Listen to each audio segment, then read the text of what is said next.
अस्सलाम वालेकुम viewers, welcome back to our channel. इस वीडियो के अंदर हम ये टू डू ऐप को कंप्लीट करेंगे। अगर आपके पास इसकी फाइल्स नहीं है तो मैं आपको डिस्क्रिप्शन में एक लिंक दे दूंगा। आप वहाँ से जाके इस कोड को कॉपी कर सकते हैं, या फिर अगर आपको गिटहब का पता है तो आप रिपोजिटरी को क्लोन कर सकते हैं। पिछली वीडियोज़ के अंदर मैंने आपको ये समझाया था, लेकिन अगर आपने वो वीडियोज़ नहीं देखी तो आपको देखने की ज़रूरत भी नहीं है, क्योंकि इस वीडियो के अंदर मैं वो सारी चीज़ों के ऊपर दोबारा जाऊँगा और उन सब चीज़ों को रिव्यू भी करूँगा। अब सबसे पहला काम तो ये करते हैं कि हम जब भी यहाँ पर कुछ लिख के सबमिट करें ना, तो हमारे यहाँ पर एक नया आइटम आ जाए। तो ऐसा करने के लिए ना हमने यहाँ पर ऑलरेडी लॉजिक लिख रखा है। तो ऐसा करते हैं, मैं आपको समझा देता हूँ। तो यहाँ पर सबसे पहला काम काम जो हम ये कर रहे हैं कि वो न्यू एलआई को क्रिएट कर रहे हैं। एक एलआई एलिमेंट को, वो इसलिए कि हमने यहाँ पर जो टू डूज़ हैं वो एलआई के अंदर रखे हुए हैं। तो हम एलआई का क्रिएट करके एक उसके अंदर टेक्स्ट नोड क्रिएट कर रहे हैं। अब जो एचटीएमएल है ना, वो नोड्स के साथ वर्क करती है, जैसे एलिमेंट नोड और टेक्स्ट नोड वगैरह। तो इसलिए हमने यहाँ पर टेक्स्ट नोड क्रिएट किया, वरना हम सिंपल सा टेक्स्ट भी लिख सकते थे। तो मैंने एल आई को क्रिएट करके और एक टेक्स्ट नोड क्रिएट करके जो टेक्स्ट नोड है ना उसको एल आई के अंदर रख दिया, क्योंकि यहाँ पर हमारा जो टेक्स्ट है वो एल आई के अंदर है। सिंपल सी बात है, और कुछ नहीं किया। उसके नीचे हमारे पास देख सकते हैं यहाँ पर एक डिव का डिलीट बटन भी था। ये एक्स जो आपको नज़र आ रहा है ना, हमने यहाँ पर स्टाइलिंग दी है इसे डिव की मदद से। तो हमने यहाँ पर एक डिलीट बटन का एक डिव एलिमेंट बनाया और उसके अंदर एक टेक्स्ट नोड लिख दिया एक्स के नाम से। एक्स जो हमारा क्रॉस है, ठीक है। और हमने इसको अपेंड कर दिया किसके अंदर, बटन के अंदर। अब ये जो अपेंड चाइल्ड है ना, इसका सिर्फ ये मतलब है कि जिस एलिमेंट को हम ये लिख रहे हैं ना, उसके अंदर ये कोई चीज़ आ जाएगी। जैसे कि read button dot append child का मतलब है कि यहाँ पर जो पैरेंथेसिस के अंदर जो भी चीज़ होगी ना, वो इसका चाइल्ड बन जाएगी, ठीक है। ये बटन के अंदर आ जाएगी। उम्मीद आपको समझ आ गई होगी। अब यहाँ पर हम अगला काम जो कर रहे हैं ना, वो है कि delete button dot class name is equal to delete. हमने यहाँ पर क्लास दी हुई थी डिव को, क्योंकि यहाँ पर स्टाइलिंग है हमारे पास, तो इसलिए हमने यहाँ पर भी क्लास दे दी है। अब डिलीट बटन को हम एल के अंदर अपेंड कर रहे हैं, क्योंकि हमने डिलीट बटन तो बना दिया लेकिन उससे कहीं इस्तेमाल नहीं किया। तो ये हमारे पास एल के अंदर था, इसलिए हमने इसे एल के अंदर ही रख दिया, यहाँ पर जीएस के अंदर भी। अब हमारे पास जो है ना टू डूज को हमने सेलेक्ट किया, ये सारा जो हमारे पास यूएल है, और इस एल को ना हमने टू डूज के अपेंड कर दिया अंदर। तो जहाँ पर ये दूसरे एल थे, तो ये नॉर्मल पांचवा एलिमेंट भी आ गया, जैसे कि आप देख सकते हैं मेरे यहाँ पर स्क्रीन पे। तो यहाँ पर हमने सिंपल सा काम किया। अब मैं ऐसा करता हूँ, सबको ना यहाँ पर कट करता हूँ और एक फंक्शन बना देते हैं यहाँ पर, फंक्शन टू डू क्रिएट, ठीक है, ताकि हम बाद में कभी इस्तेमाल कर सकें। तो यहाँ पर हम इजीली नाम लिख के एक्सेस कर सकते हैं, हमें दोबारा दोबारा कोड लिखने की ज़रूरत नहीं है। तो यहाँ से हमारा एलिमेंट गायब हो गया, क्योंकि हम इस फंक्शन को कहीं इस्तेमाल नहीं कर रहे। हमें इस फंक्शन को रन करना पड़ेगा, तभी वो एलिमेंट दोबारा आएगा यहाँ पर। तो ऐसा करते हैं कि अब ना जब भी मैं यहाँ पर सबमिट वाले बटन पे क्लिक करूँ ना, तो मेरे पास यहाँ पर ये टू डू जो है क्रिएट हो जाए। तो सबसे पहले तो हम इन दोनों चीज़ों को हटा देते हैं यार से, बल्कि ऐसा करते हैं इस चीज़ को हटा देते हैं, और यहाँ पर इस चीज़ को भी हटा देते हैं, और यहाँ पर हमने एक्स्ट्रा चीज़ें कुछ लिख दी थी, इन चीज़ों को भी हटा देते हैं। अगर आपने अभी डिज़ाइन फाइल हासिल की है तो, अगर आपको अभी डिज़ाइन फाइल मिली है तो उसमें ये चीज़ें नहीं होंगी। अच्छा, मेरे पास एक इनपुट एलिमेंट है और एक बटन एलिमेंट है, ये वाला बटन और ये वाला इनपुट है हमारे पास, ठीक है, ये वाला। अब मैं चाहता हूँ कि जब भी बटन पे क्लिक हो तो मेरे पास ये टू डू क्रिएट का जो फंक्शन है वो रन हो जाए। तो सिंपल सा काम ये करते हैं कि हम जब हमने यहाँ पर लिख दिया button element dot add event listener, कि हम इवेंट लिसनर को ऐड कर रहे हैं, उसके ऊपर इवेंट कोई होगा, हम सुनना चाह रहे हैं कि जब भी वो इवेंट हो तो कोई स्पेसिफिक चीज़ हो जाए।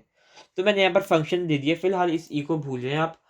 मैंने यहाँ पर एक फंक्शन दे दिया और इसके अंदर जो भी चीज़ मैं लिखूंगा ना, वो रन हो जाएगी। अब यहाँ पर मैंने एक एरो फंक्शन दी है, आप चाहें तो ये नॉर्मल फंक्शन भी लिख सकते हैं, जैसे मैंने यहाँ पर लिखा है, ठीक है, ऐसे लिख के मैं आपको दिखा देता हूँ। फंक्शन लिखा और यहाँ पर हमने एरो को हटा देते हैं, तो ये हमारे पास नॉर्मल फंक्शन होता है। मैंने इसे एरो फंक्शन बना दिया, क्योंकि ये मॉडर्न जावास्क्रिप्ट है और सिंटैक्स चेंज हो गया इसका बेसिकली। तो अब मैं यहाँ पर लिख देता हूँ टू डू क्रिएट और फंक्शन को रन कर देता हूँ। जैसे मैं इस बटन पर क्लिक करूँगा तो कुछ नहीं हुआ। अब मैं आपको समझाता हूँ वो क्यों नहीं हुआ। ये जो सबमिट का बटन होता है ना, जब भी हम सबमिट करते हैं रिफ्रेश होता है, कोई और बटन नहीं ऐसा करता, सिर्फ और सिर्फ सबमिट का बटन ऐसा करता है। तो हमारे पेज को रिफ्रेश कर रहा है ये बार बार ना, तो इसलिए ये अपीयर नहीं हो रहा हमारा। तो उसके लिए ना हमारे पास यहाँ पर एक इवेंट एलिमेंट पास होता है फंक्शन के अंदर, बाय डिफ़ॉल्ट होता है ये, ठीक है, जावास्क्रिप्ट ऑटोमेटिकली पास करती है इसे। तो अब इस इवेंट को ना हम एक्सेस कर सकते हैं। अगर आप इसके बारे में डिटेल में पढ़ना चाहते हैं ना, तो आप मेरी पिछली वीडियो देख लें, जीएस डोम का कोर्स नंबर पार्ट 2, ठीक है, उसके अंदर मैंने एक्सप्लेन किया हुआ है। लेकिन मैं यहाँ पर लिख देता हूँ ई डॉट प्रिवेंट डिफ़ॉल्ट, ठीक है। जैसे मैंने यहाँ पर लिख कर किया ना क्लिक, अब हमारे पास जो एलिमेंट वो आ गया है और पेज भी रिफ्रेश नहीं हो रहा। पहले भी एलिमेंट आ रहा था, बस पेज रिफ्रेश हो रहा था, ये था मसला। तो अब हमारा यहाँ पर एलिमेंट आ रहा है। अब मैं दोबारा क्लिक करता हूँ तो दोबारा एक एलिमेंट 5 आ गया, दोबारा करता हूँ दोबारा आ गया, दोबारा आ गया, दोबारा, और ये मैस हो गया। ठीक है, हमारी एप्लीकेशन की डिज़ाइनिंग ठीक नहीं है और मैं सुस्त भी बहुत हूँ, इसलिए मैंने इसे ठीक करना बॉदर भी नहीं किया। ठीक है, अगर आपको CSS आती है यार, आप खुद जाके कर लो, आप अक्लमंद हो इतने, मुझे पता है। तो मैं इस पेज को रिफ्रेश करता हूँ तो ये सारा कुछ चला गया हमारा। ठीक है, मैं चाहता हूँ कि मैं डायनामिकली क्रिएट करूँ, यानी जो मैं यहाँ पर टेक्स्ट लिखूँ ना उसके हिसाब से क्रिएट हो। तो सबसे पहले तो हम यहाँ पर जो टेक्स्ट आ रहा है ना उसको हासिल कर लेते हैं। उसको हासिल करने के लिए मैं इनपुट एलिमेंट पे आऊँगा। यहाँ पर हमने इनपुट एलिमेंट ऑलरेडी सेलेक्ट किया हुआ है, आईडी के नाम से हमने इसे एक आईडी दी हुई है। तो यहाँ पर मैं लिख लेता हूँ input element dot add event listener और इनपुट का। ठीक है, जब मैं इनपुट के नाम से सिलेक्ट करते हैं तो यहाँ पर जो चेंज होता है हम उस पर लिसन कर रहे होते हैं। तो अब यहाँ पर जो भी फंक्शन होगा वो तभी रन होगा जब यहाँ पर कोई चेंज होगा। तो मैं चाहता हूँ कि यहाँ पर मेरी जो इनपुट की जो हमारा वैल्यू है ना वो यहाँ पर सेव हो जाए। तो लेट से मैं यहाँ पर एक वेरिएबल डालता हूँ, लेट टू डू। ठीक है, लेट टू डू कर लेते हैं सिंपल सा, क्योंकि हमारे पास टू डू का नाम होगा, टू डू ही एक ही बात है। तो मैं यहाँ पर लिख लेता हूँ to do is equal to input element dot value. ठीक है, इसका मतलब है कि जब जब हमारे पास यहाँ पर कोई चेंज होगा ना, इनपुट की जो वैल्यू है यहाँ पर जो भी हम लिखेंगे वो टू डू के अंदर स्टोर हो जाएगी। वैल्यू को सिलेक्ट करने के लिए हम करते हैं इनपुट एलिमेंट डॉट वैल्यू, यानी इनपुट एलिमेंट जो भी आपका है। अच्छा, मैं लिखकर सेव तो कर देता हूँ, यहाँ पर कुछ भी नहीं हो रहा। ठीक है, मैं यहाँ पर सबमिट पे यहाँ पर कुछ लिखता हूँ और सबमिट के बटन पे क्लिक करता हूँ तो लिखा तो वही आ रहा है जो पहले लिखा आ रहा था। तो ऐसा करते हैं कि हम ना यहाँ पर आके डायनेमिक टेक्स्ट देते हैं। तो उसके लिए ना यहाँ पर हम ऑलरेडी टेक्स्ट दे रहे हैं यहाँ पर टू डू आइटम 5। तो यही दोबारा रिपीट होता जा रहा है, लेकिन मैं चाहता हूँ कि जो यूज़र यहाँ पर देना वो आए। तो उसके लिए ऐसा करते हैं हम यहाँ पर लिख देते हैं टेक्स्ट। ठीक है, और इसे एक पैरामीटर देते हैं टेक्स्ट का। अब ये पैरामीटर जो है ना हम यहाँ पर आते हैं और यहाँ पर लिख देते हैं लेट्स से जो हमारा कोई भी टेक्स्ट होगा, लेट्स से 1। ठीक है, अब यहाँ पर ये हमारा आर्ग्यूमेंट है और ये हमारा पैरामीटर है। अब इसे एक आर्ग्यूमेंट पास कर रहा हूँ 1 का, तो ये 1 यहाँ पर आएगा टेक्स्ट की जगह, और जहाँ जहाँ पर टेक्स्ट होगा या वहाँ पर ये 1 रिप्लेस हो जाएगा।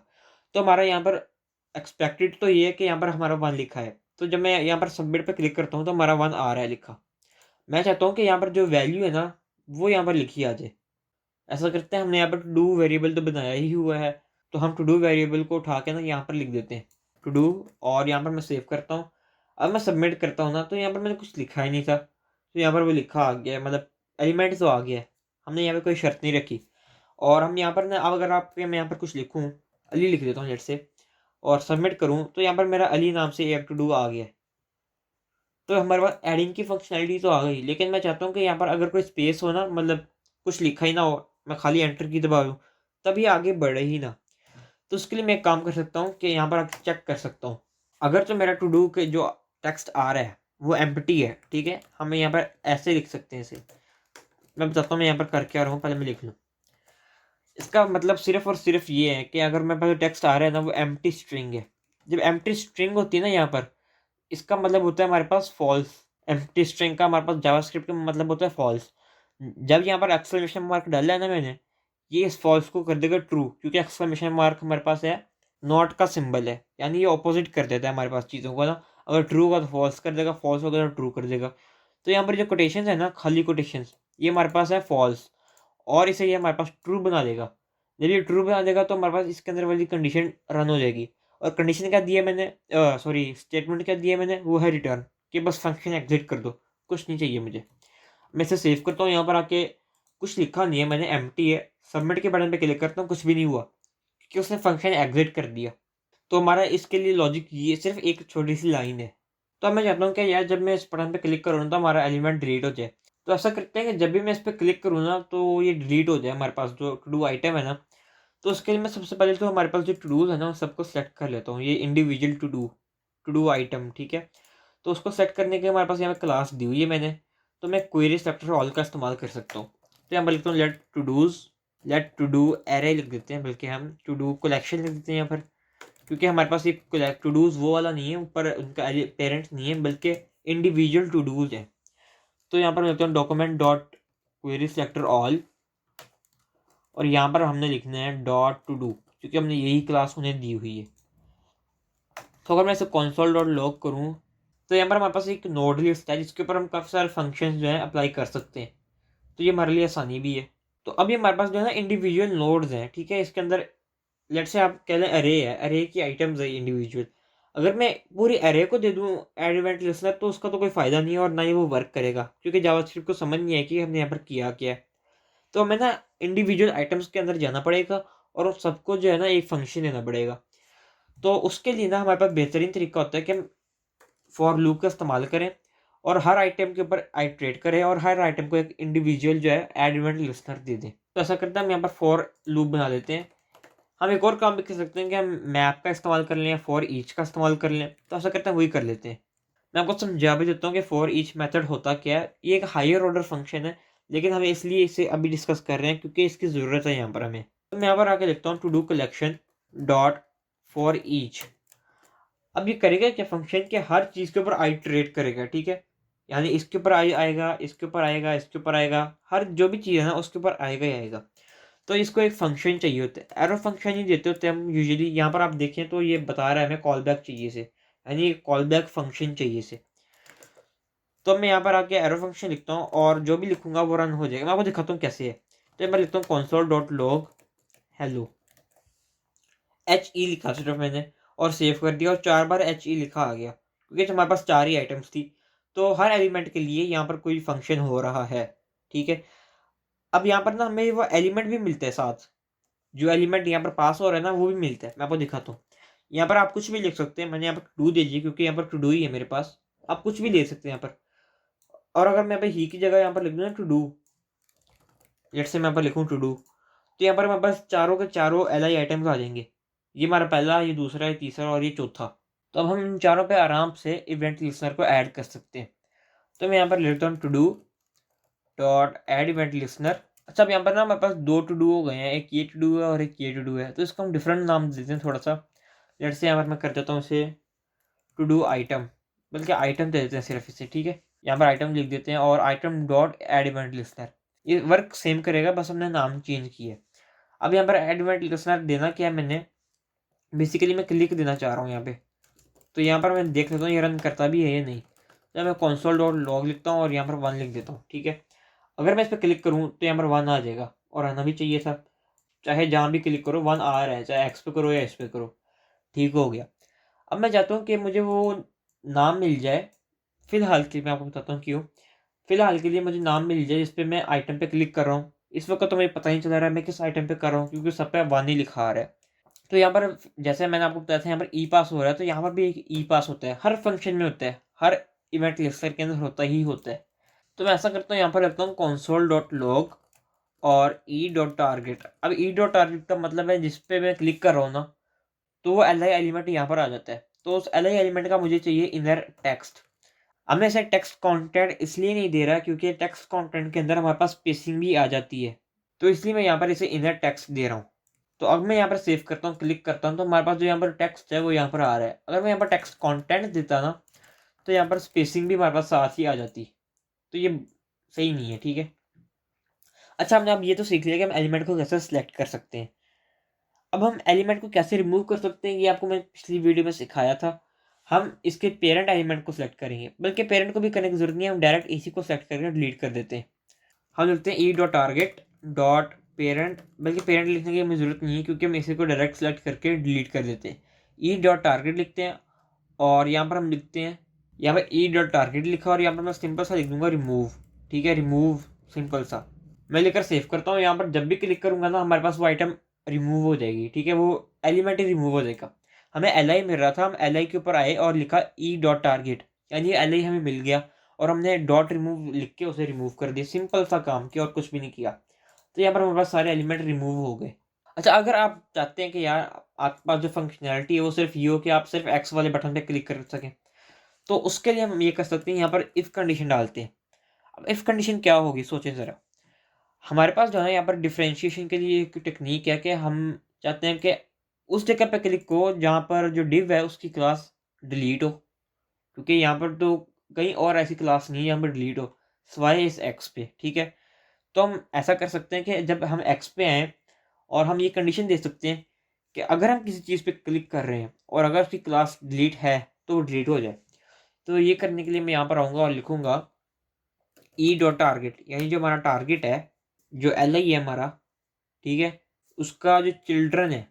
तो मैं यहाँ पर कंडीशन देता हूँ E dot target dot children, अब चिल्ड्रन उसमें एक ही है, तो हम यहाँ पर इसे सेलेक्ट कर लेते हैं, ब्रैकेट लिख के 0, यानी कलेक्शन होगी, उसके अंदर से हम पहला वाला जो है वो सिलेक्ट कर रहे हैं चिल्ड्रन। तो एक ही चिल्ड्रन ने वो सिलेक्ट कर लिया। अब हम यहाँ पर लिखते हैं कि उसकी जो क्लास है, हमने ये वाला चिल्ड्रन सेलेक्ट किया और इसकी क्लास डिलीट है, हम ये देखते हैं या नहीं। क्लास लिस्ट लिखते हैं हम यहाँ पर, क्लास लिस्ट में हमारे पास सारी क्लासेस आ जाएंगी। अब यहाँ पर लिखते हैं कंटेन्स। कंटेन्स का मतलब है कि वो जो स्ट्रिंग है ना हमारे पास, उसके अंदर ये लिखा है डिलीट, हमारे केस में डिलीट लिखा है या नहीं। अगर डिलीट लिखा होगा ना, तो यहाँ पर जो कंडीशन के अंदर स्टेटमेंट होगी वो रन कर जाएगी। मेरे केस में e.target.remove, ठीक है। अगर डिलीट नहीं लिखा होगा ना तो नहीं रन करेगी। अब देखिए मैं यहाँ पर आके क्लिक करता हूँ तो ये रिमूव हो रहा है। तो मैंने यहाँ पर एक गलती कर दी है, मैंने यहाँ पर लिख दिया डॉट चिल्ड्रन और इंडेक्स 0। हमने यहाँ पर इंडेक्स 0 डॉट चिल्ड्रन लिखने की ज़रूरत नहीं है, क्योंकि हम अगर इस पर क्लिक करें तो ये तो रिमूव हो ही जाएगा, ठीक है। हम ये चाहते ही नहीं है करना, हम करना ये चाहते हैं कि जो भी हमारे पास डिलीट बटन है ना वो रिमूव हो जाए, ठीक है। तो हम इस डॉट चिल्ड्रन को यहाँ से हटा देते हैं और अब हम इसे इस्तेमाल करते हैं। तो अब मैं यहाँ पे क्लिक करता हूँ तो रिमूव नहीं हो रहा। लेकिन अगर मैं ऐसी चीज़ पे क्लिक करूँ, यानी e.target, जिस पे मैं क्लिक कर रहा हूँ वो हमारा ई है, ठीक है, ये याद रखना है आपको। डॉट क्लासेस कंटेन्स डिलीट, अगर उस पर क्लास डिलीट हुई तो डिलीट हो जाएगा। अगर मैं इस पर क्लिक करूँ तो ये आइटम डिलीट हो गई, लेकिन इसका जो पेरेंट है वो डिलीट नहीं हुआ। तो उसका डिलीट करने के लिए मैं यहाँ पर e.target के बाद लिख देता हूँ डॉट पेरेंट एलिमेंट, ठीक है। अब मैं क्लिक करता हूँ तो हमारा जो पेरेंट एलिमेंट है वो कंप्लीटली रिमूव हो गया। तो ये था हमारे पास यहाँ पर इसका कॉन्सेप्ट। ये थोड़ा सा मुश्किल था, थोड़ा सा कॉम्प्लेक्स था, दिमाग को थका देने वाला था, लेकिन ये हमारे पास एंड पर हो ही गया। तो अब ये सारा लॉजिक जो है ना उठाकर अपने फंक्शन डिलीट टू डू में कर देते हैं, ठीक है, यहाँ पर। और यहाँ पर हम ई हमारे पास है नहीं, तो हम ऊपर से लाएंगे ई, और यहाँ पर जब हम फंक्शन को एग्जीक्यूट करेंगे ना तो यहाँ पर हम ई पास कर देंगे इसे, ठीक है। तो ये सिमिलर वे में काम करना चाहिए, तो ये उम्मीद, हाँ ये काम कर रहे हैं, ठीक है। तो लो जी, हमारे पास एक सिंपल सी, बहुत ही सिंपल सी, बल्कि मैं कहता हूँ एप्लीकेशन बन गई है, जिसके अंदर हम लिख के टू डू ऐड कर सकते हैं और टू डू डिलीट कर सकते हैं। तो यहाँ पर हमारे कोड के अंदर थोड़ी सी गलती है, उसको करेक्ट कर लीजिएगा। यहाँ पर हमने टेक्स्ट लिखना है। मैंने यहाँ पर एग्जाम्पल के तौर पर आपको एक कोटेशन मार्क्स लिखवाए थे, लेकिन यहाँ पर हमने टेक्स्ट लिखना है, ठीक है। तो यहाँ पर अगर मैं टेक्स्ट लिखता हूँ तो ये वर्क करना चाहिए। मेरे पास अली लिखकर मैं सबमिट करता हूँ तो यहाँ पर हमारे पास जो एक टू डू है वो अली आ गया, ठीक है। अब मैं आपको एक चैलेंज देना चाहता हूँ, वो ये कि आपने ना गूगल पर जाना है और लिखना है कि हाउ टू सेव। अब जैसे मैं यहाँ पर अली लिखा है ना, मैं यहाँ पर रिफ्रेश करता हूँ तो ये एलिमेंट हमारा चला गया। अब आपने गूगल पर जाकर देखना how to save something, save करें और वहीं से रिट्रीव करें डाटा को। ये हमारे पास लोकल स्टोरेज की मदद से होगा। मैं आपको रिकमेंड करता हूँ कि आप जाएं यार, डॉक्यूमेंटेशन पढ़ें और खुद से इम्प्लीमेंट करें। यकीन माने खुद से करने में जो इल्म मिलता है ना वो आपको कहीं और से नहीं मिलेगा, किसी ट्यूटोरियल से नहीं मिलेगा आपको। तो आपने जाना है, खुद से लिखना है कि लोकल स्टोरेज क्या है भाई और मैं कैसे सेव कर सकता हूँ, और आपने टू डू को सेव करना है और रिफ्रेश करने पर वो दोबारा वहीं रहे, मतलब गायब ना हो। डिलीट करें तब भी अपडेट हो जाए हमारी स्टेट, हम ऐड करें स्टेट अपडेट हो जाए और यहाँ पर सेव रहे ब्राउजर के अंदर। तो ये आपका चैलेंज है आज का। तो उम्मीद है आपको वीडियो अच्छी लगी होगी, अगर अच्छी लगी तो लाइक शेयर सब्सक्राइब कर दें। मैं हूँ अली बिन नसीर, अस्सलाम वालेकुम।